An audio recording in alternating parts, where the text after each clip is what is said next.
चलिए आप सबको सीधे ले चलते हैं नीतीश कुमार की चुनावी सभा में। कटिहार के फफलागंज में इस वक्त वो चुनावी सभा को संबोधित कर रहे हैं।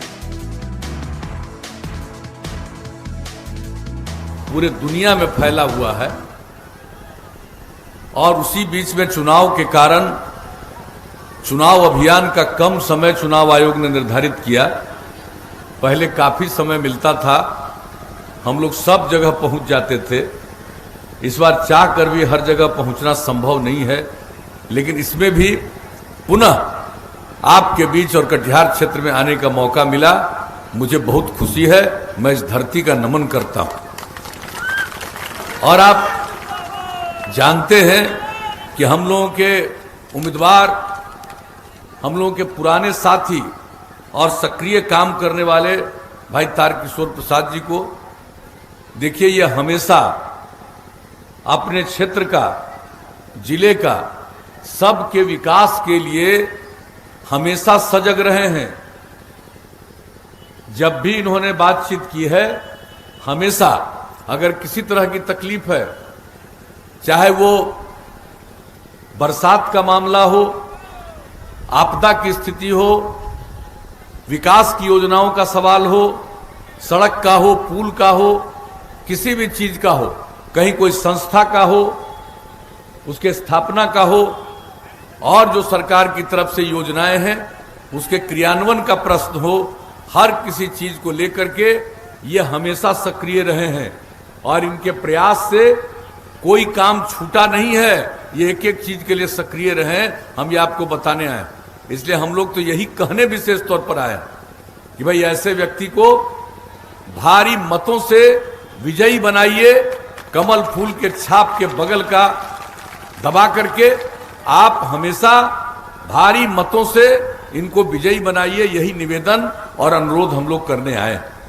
और देखिए साहब, आप लोगों ने जो काम करने का मौका दिया, पहले का क्या हाल था, हम लोगों ने क्या किया, इसके बारे में हमारे माननीय तारकिशोर बाबू ने भी बहुत बात कह दी, निखिल बाबू ने बात कही, कुछ बातें ललन सर्राफ जी ने कही, लेकिन ये बहुत महत्वपूर्ण बात है। आखिर किस हालत में हम लोगों को बिहार के लोगों ने काम करने का मौका दिया? क्या हाल था साहब? शाम होने के बाद कोई घर से बाहर निकलता था? कहीं आने जाने की सुविधा थी? क्या हाल था? स्कूल में पढ़ाई का प्रबंध नहीं, अस्पताल में इलाज का प्रबंध नहीं, कानून व्यवस्था की स्थिति बहुत खराब, जंगल राज, विकास का कोई काम नहीं होता था। क्या हाल था?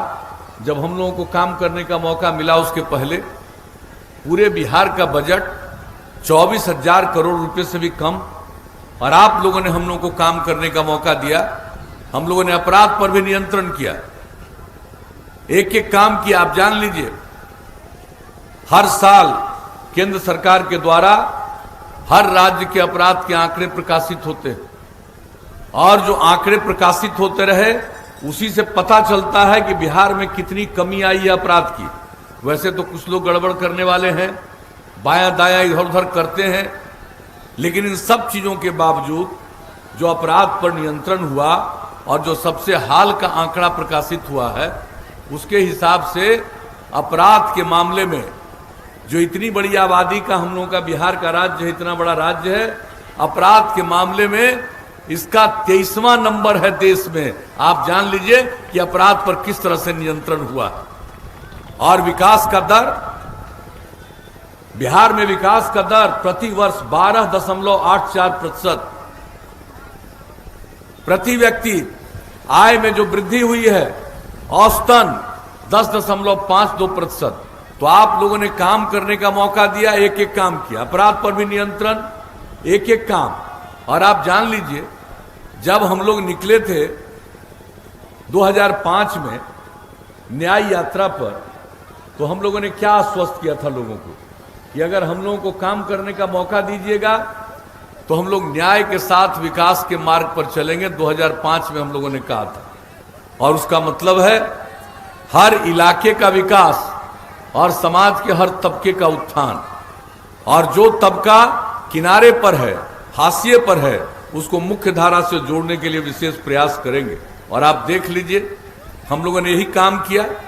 कोई इलाका उपेक्षित नहीं। और आप जरा देख लीजिए, पहले कभी लोग जो बाढ़ आता था, जो नुकसान होता था, उसके बारे में कभी कुछ करते थे लोग?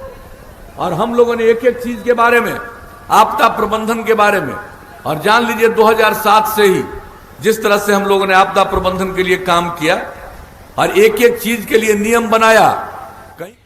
तो कटिहार के फफलागंज में अपनी उपलब्धियां गिनाते हुए नजर आए मुख्यमंत्री नीतीश कुमार और साथ ही एनडीए प्रत्याशी के लिए लोगों से वोट की अपील भी की। एक छोटे से ब्रेक के लिए रुकते हैं, जल्द लौटेंगे।